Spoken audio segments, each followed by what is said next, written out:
The Equalizer is back. Robert McCall, played by Denzel Washington, arrives in the sequel to the 2014 surprise hit movie The Equalizer, directed again by Anton Fuqua.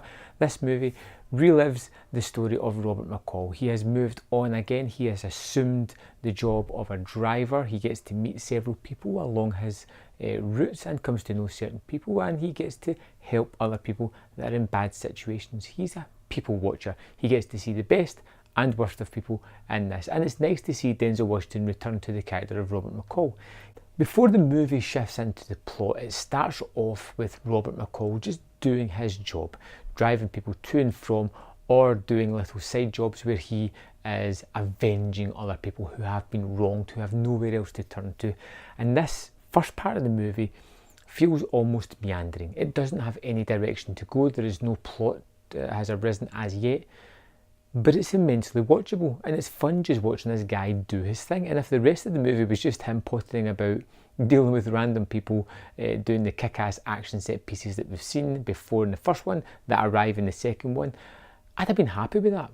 But of course there needs to be a plot. Everybody needs a story to grasp onto, and this time we have Robert's friend, his only friend, being murdered, and him investigating to find out who did this, why, and to get the retribution that he so richly deserves. As well, he may just solve a personal issue that he has as well. Isn't it always the way?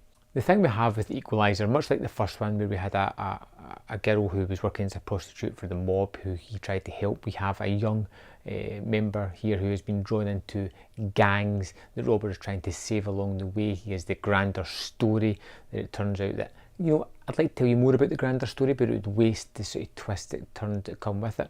But the main thing is you've got Denzel Washington doing his thing, and he is fantastic in this role. The action set pieces are fun. They're kind of a little bit hyperized from the first one. They pick on the things that really work, the things that the viewers really attuned to and latched onto, and they heighten them and ramp them up. Very much his watch, the looks and glances that he does. Some of the camera movements are really fun in these action set pieces, and they create quite an energetic punctuation to the movie. Every now and again one will just appear. It's enough to get you onto the next scene. There feels like there's so much superfluous material in here as well with some of the people he's helping. There's an old man that he drives.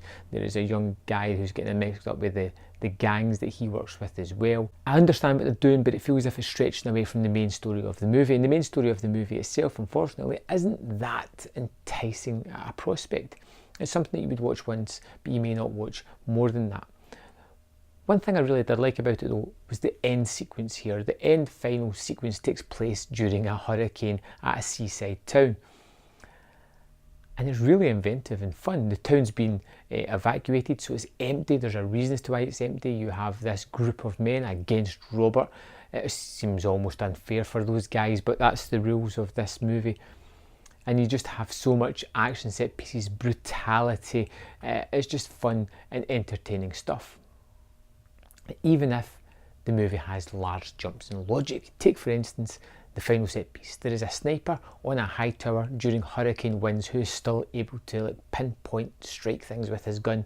That just seems a little bit unbelievable considering how temperamental the weather is, but it creates a nice environment, a kind of sequence that I hadn't seen done before in any other movie. Robert McCall back as Equalizer was something that I had no expectations whatsoever. Going into the movie, I was willing to give it a shot. I was entertained. I left the cinema. I may not think about this movie ever again or ever go back to it. If there was a part 3, I would go along, and probably the same thing would happen. They're perfunctory movies. They're there, they happen, they entertain, they are gone from your mind in existence after that.